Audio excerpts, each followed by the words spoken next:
Ok, bueno, entonces, perdón.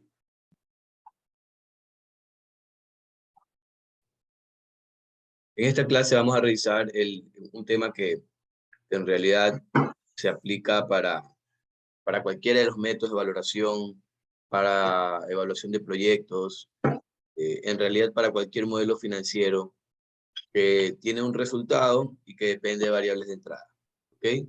Y es el análisis de sensibilidad, así que más allá del uso en este curso se pueden sacar provecho en muchos otros ámbitos, ¿no?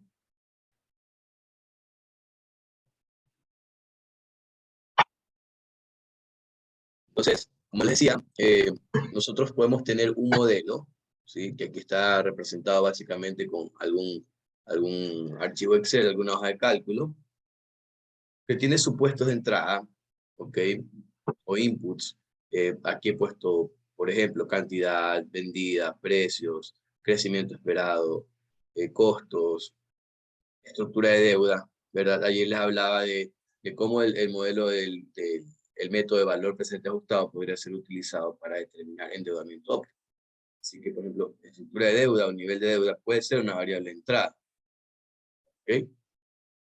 Y variables de salida, por citar algún ejemplo también, el BAN de un proyecto, la TIR de un proyecto, eh, la TIR de un bono también, de una inversión, el valor de la empresa, el valor del patrimonio, el valor de la acción, ¿sí? Algún ratio, inclusive, otro día lo utilicé este, para determinar, para estimar una distribución para un ratio, ¿no? El retorno sobre el capital también. Es decir, repito, cualquier modelo que tenga variables de entrada y tenga variables de salida puede ser sensibilizado.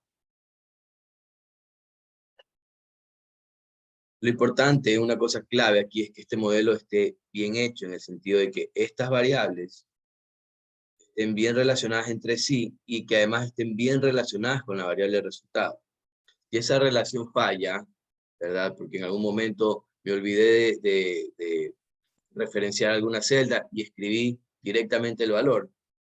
El momento que falla esa relación, que corto esa relación, cuando yo mueva las variables de entrada, no se va a ver ningún resultado en la variable de salida. Entonces es importante que esté bien conectado ese modelo, ¿no? O sea, que sus fórmulas, sus relaciones internas estén bien hechas.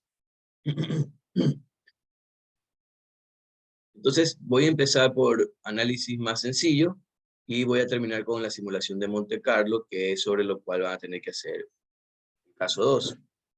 ¿Okay?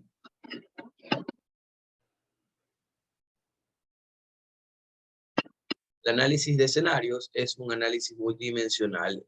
¿A qué me refiero con multidimensional? Que varias variables simultáneamente pueden modificarse. A eso se refiere con multidimensional, ¿no? Generalmente se sugiere por lo menos 3 escenarios cuando se presenta un análisis de escenarios. Lo típico, ¿no? Es, repito, 3 escenarios. Un escenario optimista, un escenario pesimista y el escenario base o escenario más probable, ¿no? ¿Okay? Como para dar esa perspectiva de qué puede pasar en una buena situación, en una mala situación, en una mejor situación o en una peor situación con respecto a la situación base que uno normalmente proyecta, ¿no? Digamos, una limitación es que se trabaja con eventos limitados y selectivos, ¿no? Es decir, el analista decide, bueno, como optimista vamos a poner este evento, que es uno de infinitos eventos, finalmente, ¿no? O sea, el futuro es incierto, ¿ok? Y en el futuro pueden pasar infinitas cosas. Básicamente este análisis de escenarios lo que hace es plantear algunas situaciones futuras. Y en un análisis de 3 escenarios, en realidad estoy planteando solo 3 situaciones futuras, 3 combinaciones además, ¿no? Es decir, es súper selectivo a criterio del analista, ¿no? Pero de todas maneras da una perspectiva, ¿no?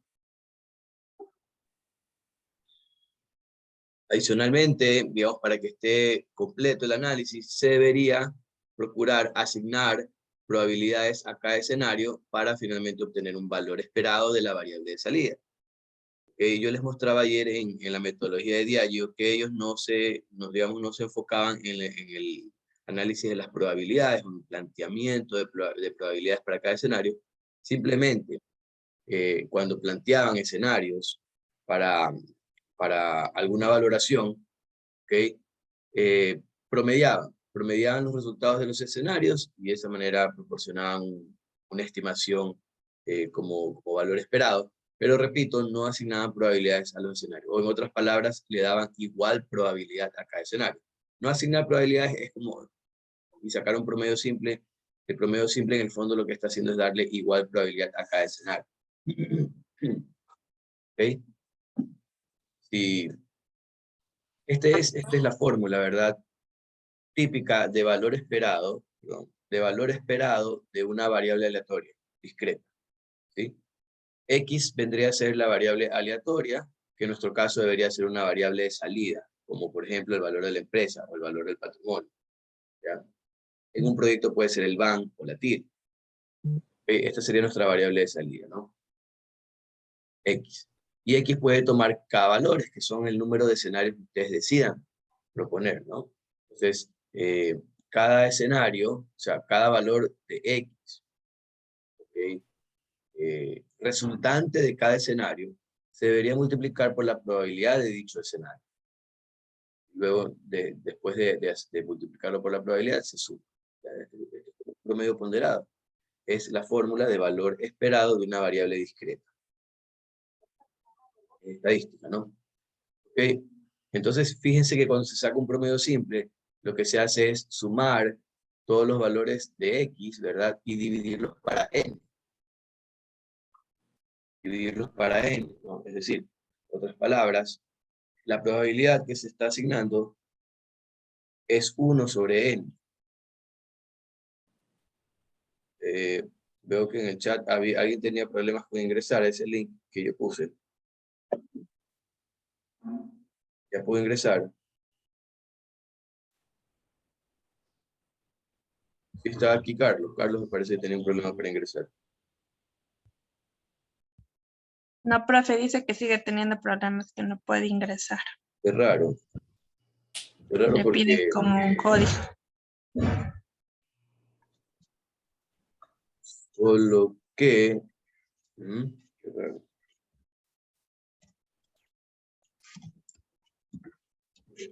Código, todo el resto de ingresos sin código, ¿no? Sí.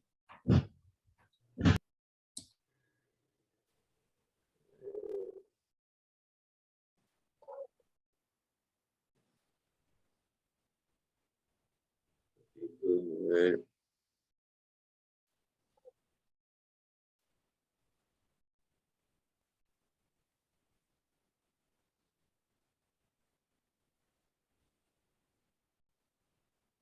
Por aquí me permite ver algunas cosas.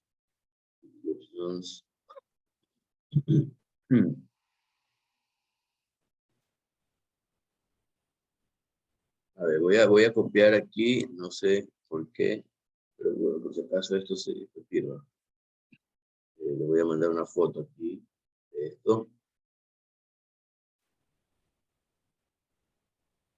Ahí donde dice que passcode.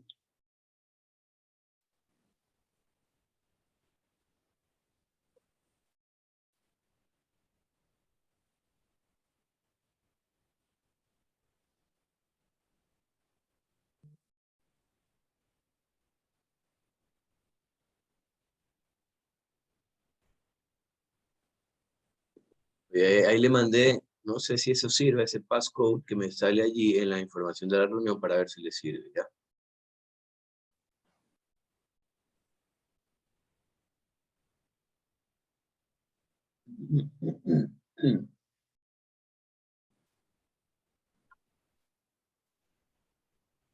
A ver si hay alguna otra cosa por acá. No.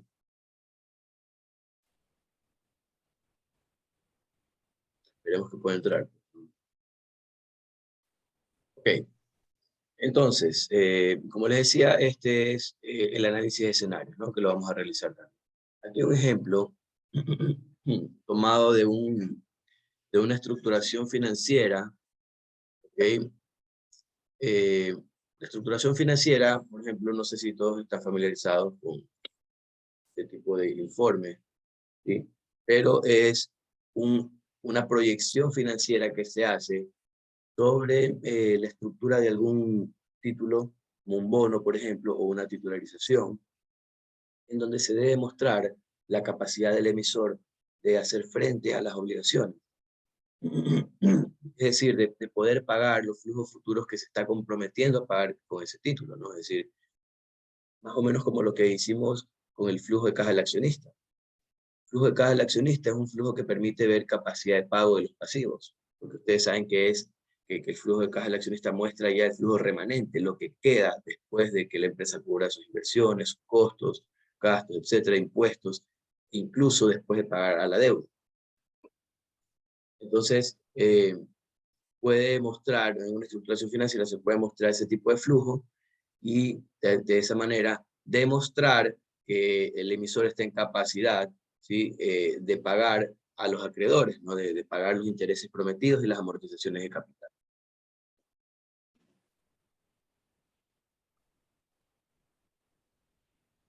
¿De acuerdo? Entonces, en esta estructuración lo que se hacía es, también como ustedes ven aquí, plantear tres escenarios: el optimista, el pesimista y el más probable, o el escenario base, porque vemos que las probabilidades son iguales en optimista y probable, ¿no? ¿Sí? Las tres probabilidades deben sumar 100% o 1, ¿sí? En realidad las probabilidades se deberían expresar con el rango de 0 a 1, pero mucha gente las expresa como porcentaje, en todo caso, deben sumar 1, ¿sí? Y acá mostraba, en este caso, una de las variables de salida eran los flujos nominales totales que podía generar el emisor, ¿ya? Por la venta de tubos PVC a Electrocables. ¿Ok? Entonces, en este caso era una titularización, y lo que se estaba titularizando eran los flujos por venta de tubos PVC a Electrocables. Esa porción de los ingresos del originador se estaba transfiriendo a un patrimonio de propósito exclusivo, que iba a ser el respaldo para emitir títulos. Entonces se estaba tratando de cuantificar esos flujos que entraban a ese patrimonio para ver si alcanzaban a pagar a los inversionistas.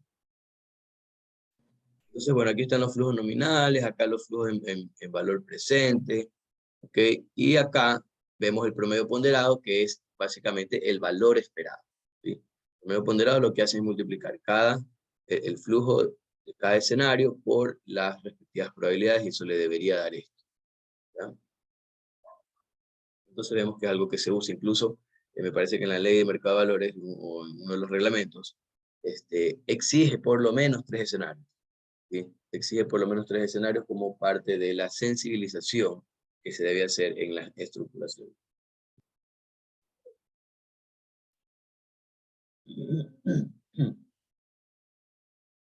¿Habrá podido entrar? Creo que no ha podido entrar, ¿no? No lo vemos por aquí. No, dice que sigue con problemas. ¿Qué será? Lo otro que se me ocurre, no será si me esté restringiendo el número de participantes. Solo que sea eso. Solo que sea eso, porque ya estamos 21, o sea, 20 más el host. ¿Okay? Solo que sea eso, se me ocurre, porque ahí no, la verdad que no encuentro explicación. Si alguien está conectado con 2 dispositivos, y pudiera desconectarse para ver si él puede entrar, podría hacerle ese favor, para probar si es eso, ¿no? Pero bueno, en todo caso, continúo, ¿no? Ese era el análisis de escenario. Igual lo vamos a ver luego con un ejercicio. El análisis unidimensional, en cambio, lo que hace es tratar de mover solo una variable, pero eso es unidimensional, solo se enfoca en una variable que se considere relevante, súper relevante en alguna valoración. Proyecto. Entonces se dice,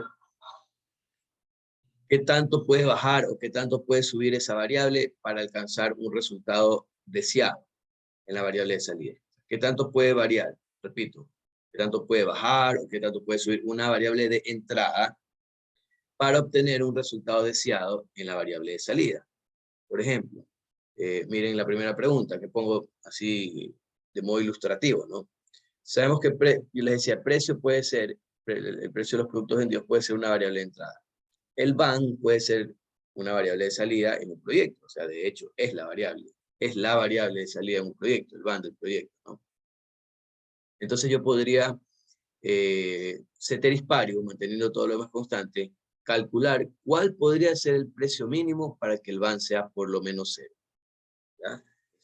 ¿Qué tanto? Supongamos que yo en mi proyecto encontré que el BAN es positivo. Ahora la pregunta es, ¿qué tanto puede bajar el precio para que el BAN sea por lo menos cero? En estricto rigor, con el BAN cero yo recupero la inversión y el costo de capital. O sea que el BAN cero podría implicar aceptar el proyecto. Estoy recuperando la inversión y la tasa mínima atractiva de retorno, el costo de capital. Entonces, ¿qué tanto puede bajar el precio para que el BAN sea cero? Que sería el mínimo, ¿no? El mínimo BAN posible o aceptable. También, ¿cuál es el porcentaje máximo del costo de venta con respecto a los ingresos para que el BAN sea cero? ¿Sí? O algo más relacionado con valoración. ¿Cuál es el crecimiento mínimo esperado para que el precio de la acción sea por lo menos $20? ¿Sí? Algún target, algún precio target también se puede plantear. Entonces, ¿qué tanto puede bajar el crecimiento? Sabemos que el crecimiento va asociado positivamente con el precio de la acción. Pero ¿qué tanto puede bajar para que por lo menos la acción tenga un valor de $20? $20.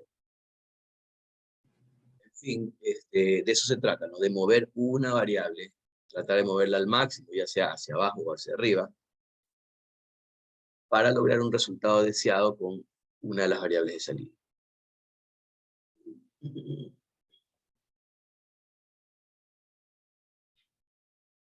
Eso era entonces, ya puedo entrar Carlos. Parece que tengo limitado el número de invitados.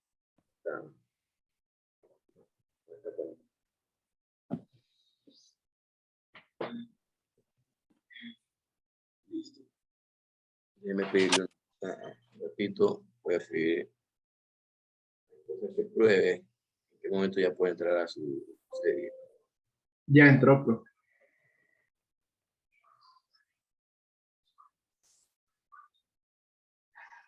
Sí, Carlos ya entró aquí. Le voy a preguntar, sino que le voy a decir a Katia que me avise, o sea, que en el momento que ella pueda, en qué rato puede entrar a Cedia, ya se arregle eso, para poder nosotros cambiar de sesión. Espera un momento.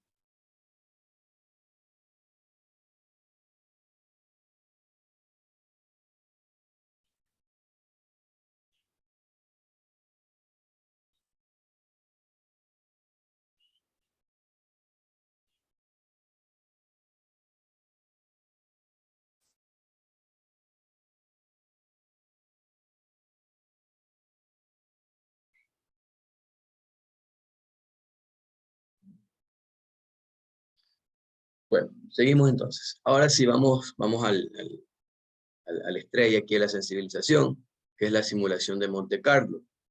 ¿Okay? Esta simulación ya, digamos, no tiene las limitaciones de los otros dos métodos de sensibilización, que son más sencillos. Puedo usar simulación de Monte Carlo para variables discretas o continuas. ¿Okay?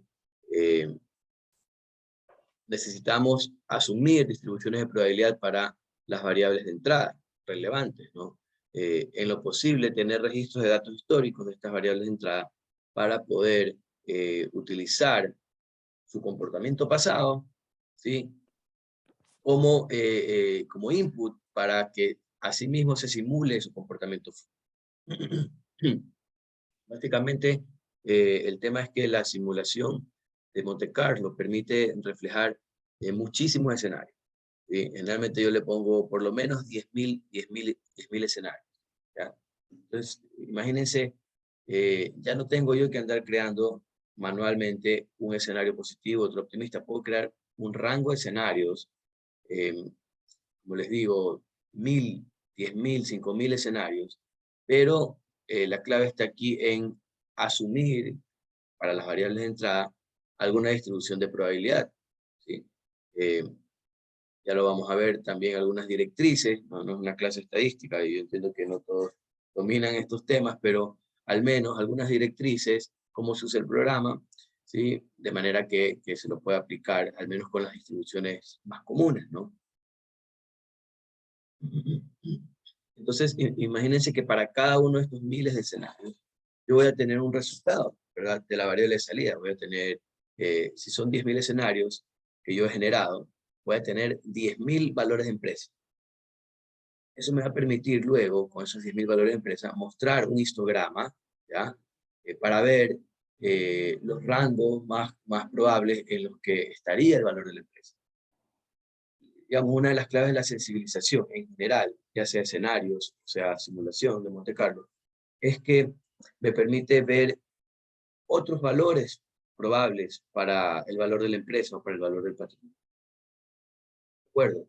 No solo un valor, ¿ya? Porque sabemos que la valoración es traer a valor presente flujos futuros. El futuro es incierto. Yo hago una apuesta de alguna manera, proyectando un escenario, ¿sí? Pero debo estar consciente como analista que ese es uno de infinitos escenarios. Así que en la medida que yo pueda proporcionarle al que toma decisiones o al que contrata, proporcionarle, digamos, resultados alternativos, ¿sí? Dentro de lo probable, entonces yo estoy haciendo un mejor trabajo, yo estoy generando mayor información para su toma de decisiones. Otra cosa interesante aquí en la simulación, en particular con el software que vamos a ver, el Crystal Ball, es que permite reflejar correlación que puede existir entre las variables de entrada. ¿Sí?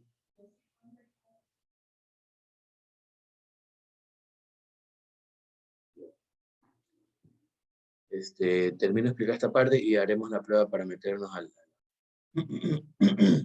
la otra sesión que no tiene límite de tiempo. Entonces, bueno, esto también es útil si eventualmente quisiéramos plantear correlaciones entre algunas variables. Por ejemplo, un ejemplo, entre el precio y la cantidad, ¿sí? Si yo planteo que el precio va a variar entre un rango determinado de dólares, y que la cantidad también puede variar, la cantidad vendida también puede variar, yo podría agregar, aparte de esas dos indicaciones, podría agregar que haya una correlación. Por ejemplo, que cuando el precio suba, digamos, tomando como referencia su escenario base, ¿no? Que cuando el precio suba con respecto a su escenario base, que la cantidad baje, ¿sí? Porque ustedes saben que hay una relación negativa en la mayoría digamos, de productos, ¿ya? Que si yo le subo el precio, probablemente vaya a vender menos. ¿Ok? Entonces, ese probablemente, o esa probable relación, yo la puedo reflejar en la simulación, ¿ya? De manera que va a ser muy poco probable que él me suba bastante el precio y al mismo tiempo me suba bastante la cantidad. O sea, estos escenarios así, que uno dice, bueno, eso sería raro, ¿no? Que yo le suba bastante el precio y que vaya y que termine vendiendo mucho más. Si yo lo considero raro, claro, es que es raro, ¿no? Es raro que yo le suba el precio de una cosa y termine vendiendo más, salvo que sea algún producto que esté de moda y que el segmento de mercado asocie precio con calidad y que por eso estén dispuestos a comprar más. Esos son casos excepcionales en ciertos productos, specialty products, ¿verdad? Y con un target así, con ese tipo de preferencias, ¿no? Pero digamos, en la mayoría de productos, si yo le subo el precio, voy a vender menos. Entonces, ese tipo de cosas uno pudiera reflejar en la simulación. De manera que se generen escenarios, digamos, más razonables, ¿ya? Y aquellos escenarios que son raros, en realidad, se generen muy pocas veces, o casi nunca. ¿Sí? Eso lo logro planteando correlación. Ok, a ver, esto de aquí, dice los pasos en Crystal Ball, en realidad, a ver, lo voy a mostrar, pero yo creo que va a quedar más claro si ustedes más bien van viendo este instructivo, resumen, ¿verdad? Igual les he publicado algo directamente de Oracle sobre Crystal Ball, ¿sí? Pero va a quedar más claro en realidad haciéndolo, ¿no? Pero voy a tratar de ser resumido con esto, ¿no? Primero es tener un flujo de caja bien hecho, ¿sí? Ese es nuestro modelo, ¿no? Tener un modelo bien hecho, es decir, bien conectado, con las referencias correctas, no valores pegados por allí en lugar de referencias a otras celdas. ¿Sí? Yo hago eso, ¿verdad? Por allí escribo, supongamos que tengo el crecimiento 2% arriba en una celda, pero abajo cuando estoy haciendo, proyectando el ingreso del siguiente año, escribo el ingreso anterior y le pongo manualmente por 1 más 2%. Entonces allí ya dañé el modelo, porque no está referenciado a la celda de 2%, sino que le escribí abajo en la fórmula que dependía del crecimiento, le escribí directamente 2%. ¿Qué va a pasar? Que cuando yo la celda de crecimiento la cambie de 2 a 1% o a 3%, o el software lo cambie, porque el software es el que lo hace, acá abajo no se me va a cambiar el ingreso, porque tiene escrito manualmente 2%, no está referenciado a la celda. Entonces, a eso me refiero, debo tener un flujo de caja bien conectado, que tenga las referencias correctas, ¿no? Estas variables de entrada, el segundo punto, para estas variables de entrada yo debo asumir ciertas distribuciones de probabilidad, ¿ya? Hay un botoncito ahí que les va a permitir hacer eso, se les despliega un menú con distintas distribuciones posibles. Luego también tengo que definir las variables de salida, que serían las variables de pronóstico, por ejemplo, el valor de la empresa, el valor del patrimonio, el valor de un proyecto, ¿ok? Y acá, después, desarrollar las tareas. Si quiero agregarle correlación, el número de iteraciones, y les digo que generalmente esto me parece que viene con 1000 por default, 1000 iteraciones por default, yo le subo tranquilamente a 10.000. Depende también de la potencia del computador, que tanto se vaya a demorar en la corrida de esta simulación, ¿no? Y bueno, después podemos ver ya los resultados, los gráficos, los estadísticos, ¿sí? Análisis de sensibilidad, que me interesa mucho también.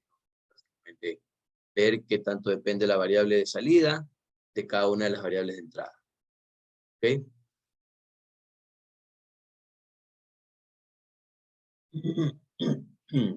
A ver. Miren. Esto está tomado de un libro de Damodaran, pero no es el libro Investment Valuation, sino que es un libro sobre gestión de riesgos financieros. ¿Okay? Entonces, aquí básicamente les dice, por este lado tengo distribuciones discretas, en donde las variables pueden tomar valores generalmente enteros, es decir, 1, 2, 3, por ejemplo, número de casas vendidas. Ya, número de casas, ya me está diciendo que mi reunión va a terminar en 10 minutos. Ya, explico esta lámina y nos salimos, ¿ok? Y esperan instrucciones por WhatsApp, ¿ok? Después que explique esta lámina. Entonces, por ejemplo, en algún proyecto inmobiliario que evaluamos alguna vez, que de hecho está el paper subido ahí en Canvas, por ejemplo, el número de casas vendidas, ¿sí? O número de departamentos vendidos, es una variable discreta. Puede tomar valores enteros, 1, 2, 3, 4, 5, etc. Incluso dentro de un rango determinado. Por ejemplo, el tamaño de la urbanización, ¿ya? Me va a delimitar el número de casas. O el tamaño del condominio me va a delimitar el número de departamentos. O el número de locales comerciales en un mall. O el número de consultorios en una clínica si estoy comercializando, etc. Entonces, esas son variables discretas. Y de allí me va dando ciertos lineamientos para ver si es, dependiendo del sesgo que creo que pueda tener, ¿okay? Si elijo alguna de las distribuciones simétricas, ¿ya? O algunas de las que están acá a la derecha, que son asimétricas, es decir, que tienen más inclinación para un lado o para el otro, ¿ya? Por ejemplo, aquí no sale de hecho, pero la distribución de Poisson, ¿sí? Que es parecida a esta que dice geométrica, es una distribución sesgada que es típica para el número de éxitos por unidad de tiempo o el número de éxitos por espacio físico. Por ejemplo, el número de casas vendidas por mes, ¿sí? O el número de home runs en una carrera, en un partido de béisbol, o el número de llamadas que entran a una estación de servicio al cliente. Son variables que se suelen comportar como una Poisson, donde, digamos, la tasa más frecuente suele estar al inicio de la distribución y luego va bajando su probabilidad. O sea, tener valores más altos de esa tasa de éxito va bajando, cada vez va bajando su probabilidad, ¿no? Pero bueno, en todo caso, esto en una clase corta no se puede explicar todas las distribuciones. Nada más les estoy dando ciertos lineamientos aquí.